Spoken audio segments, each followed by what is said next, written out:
Hey, those belts there is no doubt, dude, that old belts snap. Like that seam. Yeah. 3 years old. I had 3 of them. I was using them here the other day. Everyone snapped within 2 minutes.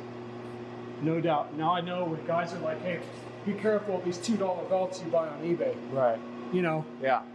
They come after you. You know, because they're like, a lot of this stuff is old. Yeah. You're going to need both pairs of these tongs. This is the pair that I'm going to use while I upset the face.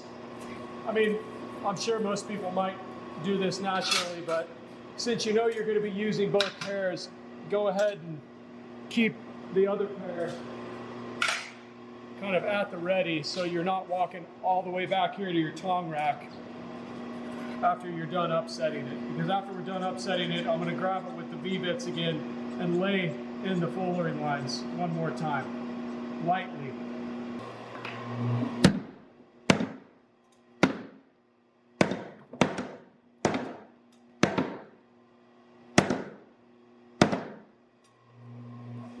Then you look at the face.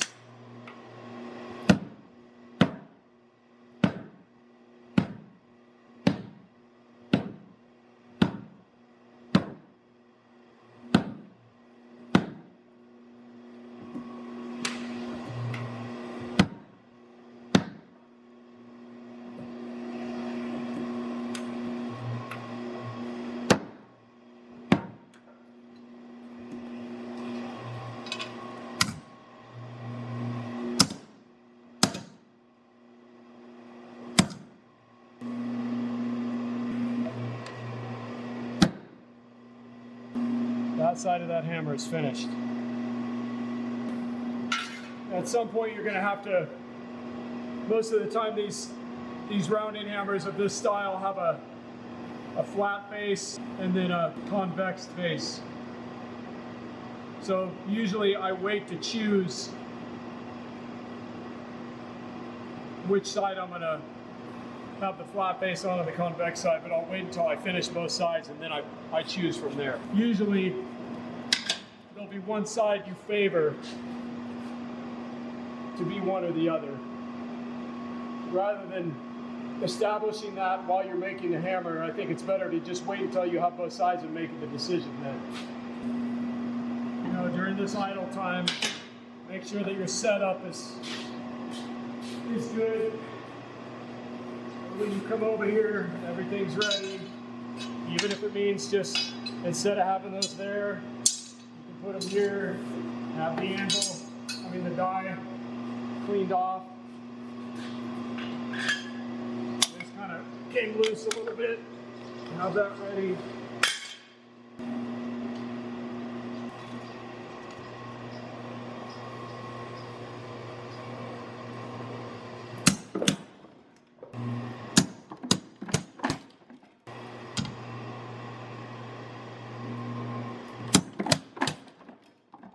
Remember to do both sides, flip it over, rotate.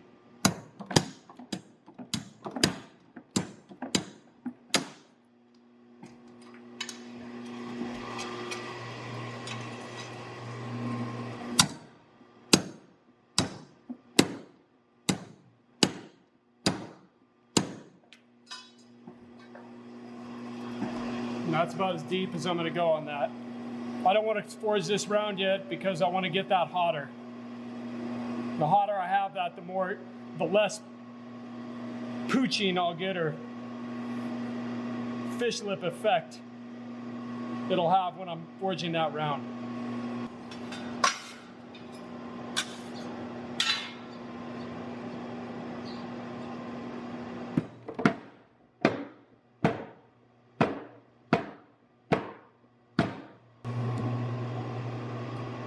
As you, it might be hard to see, but this will show you sort of the difference between these two faces. This one has been upset, this one hasn't. You can see the diameter is bigger here, and it's a little closer to the eye. That's why I like to upset that, and it sort of eliminates some of that.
go ahead and choose which side that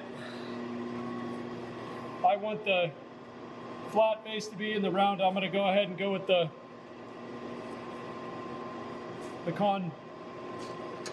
convex one on this side and the flat one on that side.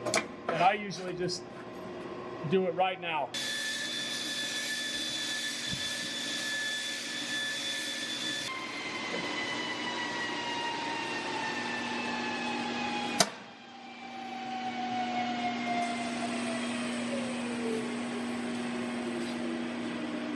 What that also allows me to do while I, doing that, having that done right now rather than wait until the end, is while you're drifting the eye and making sure that before the hammer is finished, at least with the forging part,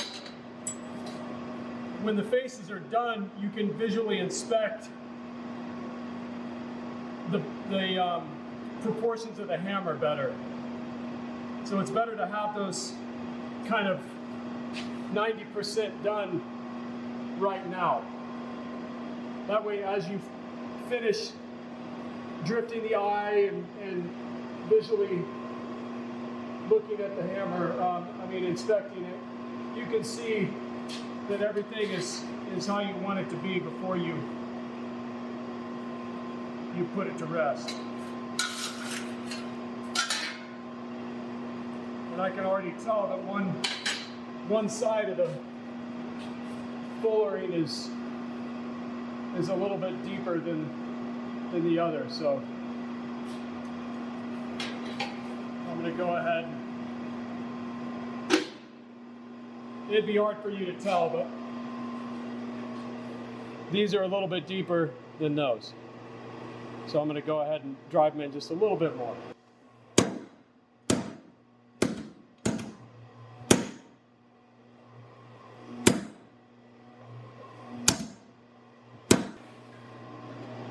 And something I do too before I lay this in the bolster is, you see I've got kind of this square edge. This square edge right here. That doesn't forge well in the bolster unless you were to really, really hit it hard. So I get rid of that right now.